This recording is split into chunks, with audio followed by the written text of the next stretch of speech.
Hey everyone, welcome back to Southern Gal True Crime. I have another missing person case to share with you today. A 41-year-old Kathleen Pehringer was last seen in Riverton, Wyoming on April 17th, 1989. She disappeared from home while her 14-year-old daughter was at school. At the time of Kathleen's disappearance, she was living with her teenage daughter on First Street in Riverton, across from Ash Grove Elementary School. Kathleen had also been taking classes at Central Wyoming College, and she worked part-time at the Hilltop Bar. So on the morning of April 17th, 1989, Kathleen was last seen by her daughter at their home in Wyoming. And when her 14-year-old daughter Kelly arrived home from school that day, her mother was gone. Kathleen's vehicle was parked in front of the house, but her purse and her glasses were gone. There was no note explaining where Kathleen had went or when she would be expected to arrive home, and her loved ones say that was extremely uncharacteristic of her. Her daughter Kelly said she always left a note. It was the first sign that something was wrong. Later that evening, Kathleen was reported missing to the Riverton Police Department after she failed to return home. So during the investigation, authorities believe that Kathleen left home with someone that she knew, since there was no sign of a struggle. They also believe that she had only intended to be gone a short time, due to the fact that she did not leave a note. In 1998, Kathleen was declared legally deceased, and her case was reclassified as a homicide. And in 2012, the Riverton Police handed Kathleen's case over to the Wyoming Division of Criminal Investigation, where it remains open. So, as far as possible suspects or persons of interest, we have Donald Kenneth Pack Jr., because inside the day that Kathleen disappeared, inside of a recently cleaned ashtray inside Kathleen's home, investigators did find 2 cigarette butts.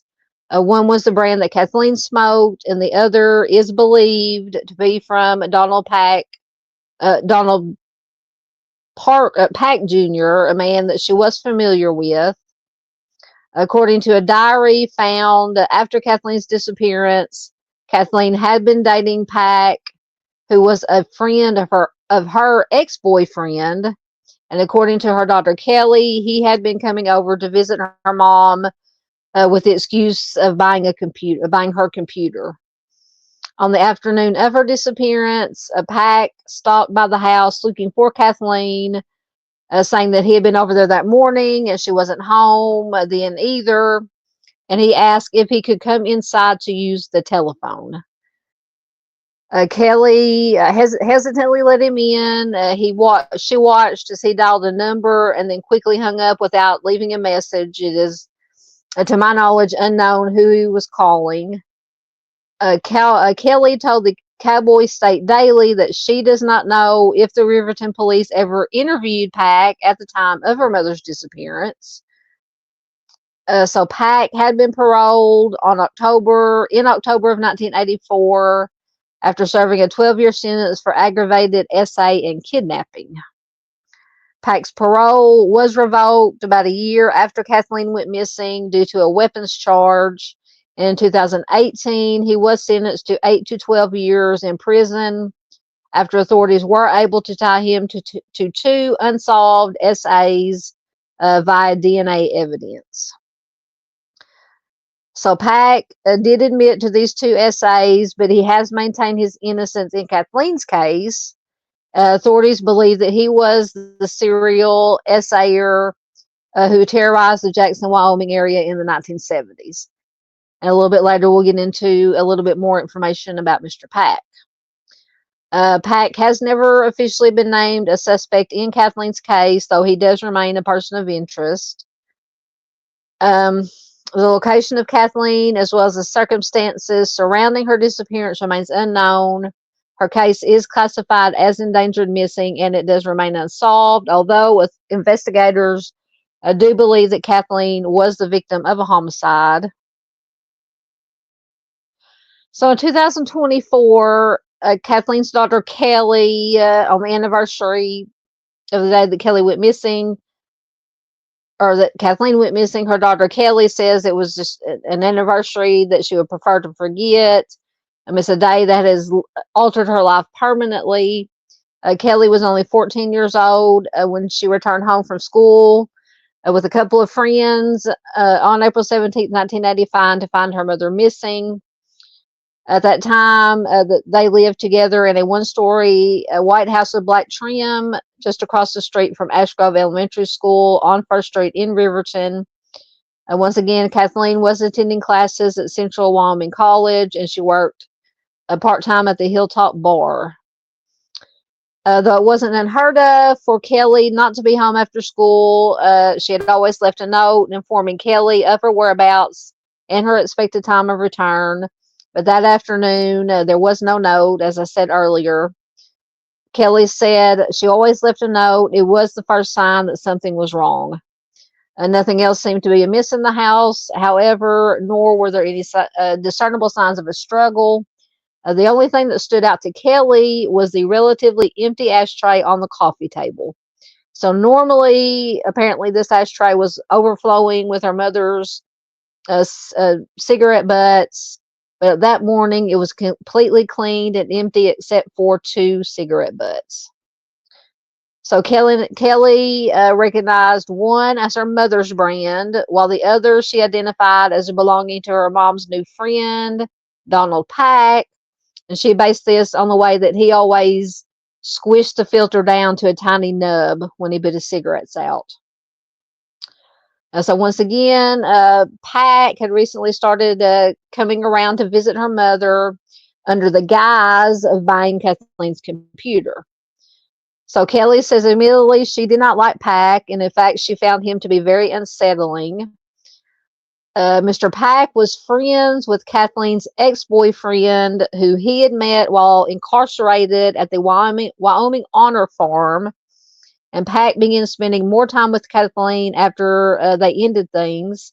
And Kathleen reportedly knew several people from the state prison.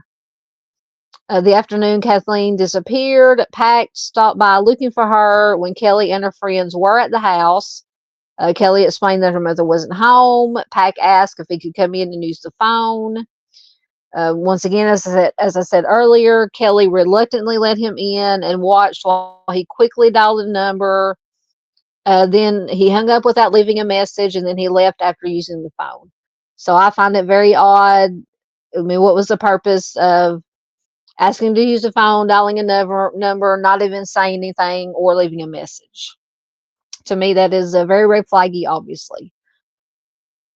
So after that, Kelly then went over to a friend's, leaving her mom a note. But when she returned later to find the note untouched and still no sign of her mother, Kelly called her friend, and her friend's mother came to get her. After a quick call to her grandmother, who also had no idea of Kathleen's whereabouts, they then called the police. So what do we know? To date, as of 2025, no one has seen or heard from Kathleen since the day that she vanished. When questioned that day 35 years ago, Kelly, Kathleen's daughter, shared her suspicions with police about Pack potentially having something to do with her mother's disappearance. So it's not clear from the initial police report that Cowboy State Daily obtained from the Riverton Police Department if Pack, or anyone else for that matter, was questioned about Kathleen's disappearance. All that is on file is a sparsely written report with basic details shared by Kelly about that morning.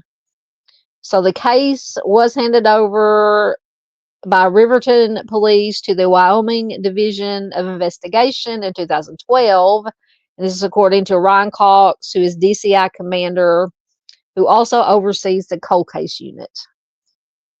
Cox said that Kathleen was declared legally deceased in May of 1998, and her case has since been reclassified as a homicide investigation. He said investigators have identified a person of interest. Now, we don't know if it is Mr. Pack, because they declined to provide that person's name, citing an active investigation. He also encourages anyone with information, no matter how small the detail, to come forward.